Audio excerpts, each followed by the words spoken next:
दोस्तों, आज हम लोग यहाँ पे डिस्कस करने जा रहे हैं छत्तीसगढ़ स्टेट का लेटेस्ट न्यूनतम वेजेज पब्लिश हो चुका है और यह इफ़ेक्टिव है 1 अक्टूबर 2021 से।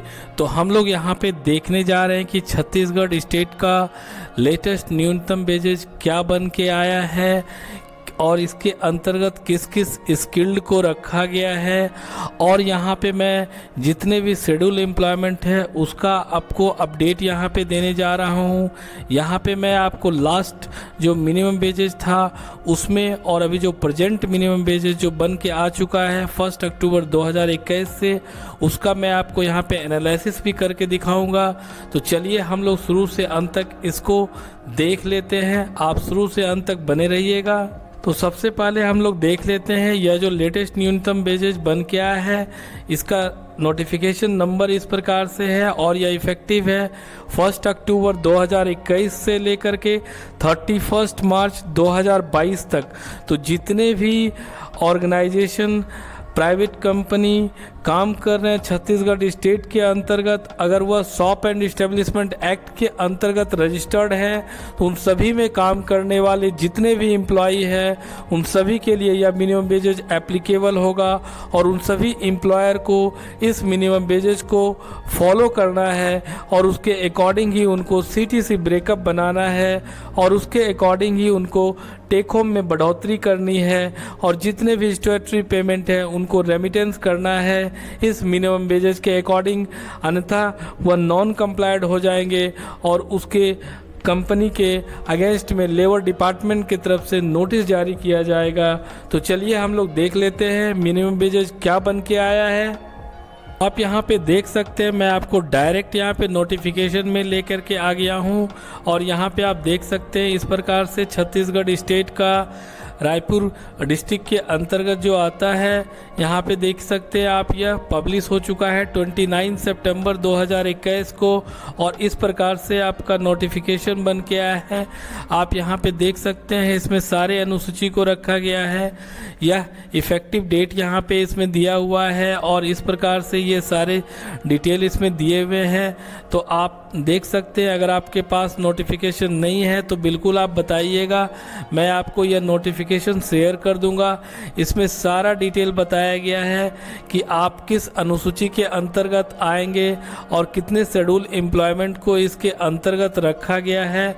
देख सकते हैं आप, इन सारे शेड्यूल एम्प्लॉयमेंट को इस नोटिफिकेशन के अंतर्गत रखा गया है और आप यहाँ पे यह भी देख सकते हैं कि इसमें किस प्रकार से अनस्किल्ड एम्प्लॉई का क्या डेफिनेशन बन के आया है और क्या किस प्रकार के एम्प्लॉई अनस्किल्ड हो, सेमी स्किल्ड हो या स्किल्ड के अंतर्गत किस प्रकार से उनका बाइफर्केशन हुआ है। यहाँ पे आप देख सकते हैं हाई स्किल्ड कर्मचारी के लिए क्या डेफिनेशन बन के आया है, किस प्रकार के एम्प्लॉई को आप हाई स्किल्ड कर्मचारी के अंतर्गत रख सकते हैं।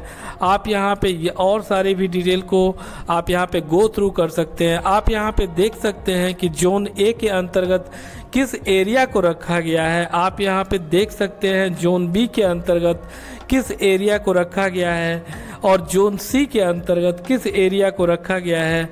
तो चलिए मैं सीधा आपको नोटिफिकेशन में ले चलता हूं और आपको मैं चार्ट के माध्यम से समझाता हूं कि आपका मिनिमम वेजेज क्या बन के आया है। तो अगर आप अनस्किल्ड एम्प्लॉई हैं तो इस प्रकार से आपका लेटेस्ट मिनिमम वेजेज जो बन के आया है, जोन ए के लिए है 9800, जोन बी के लिए है 9540 और जोन सी के लिए है 9280। अगर आप सेमी स्किल्ड के अंतर्गत आते हैं तो आपका जो लेटेस्ट मिनिमम वेजेज बन के आया है पर मंथ का, जोन ए के अंतर्गत वह है 10450 रुपीज़, जोन बी के लिए है 10190 रुपीज़ और जोन सी के लिए है 9930 रुपीज़।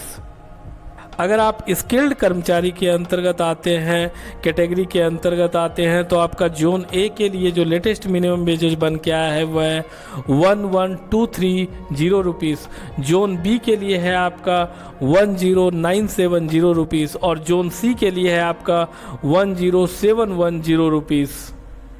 तो आप यहाँ पे देख सकते हैं, अगर आप हाईली स्किल्ड के अंतर्गत आते हैं तो आपका जोन ए के लिए जो लेटेस्ट मिनिमम वेजेस बन के आया है वह 12010 रुपीज़, और आपका जोन बी के लिए है 11750 रुपीज़, और आपका जोन सी के लिए है 11490 रुपीज़।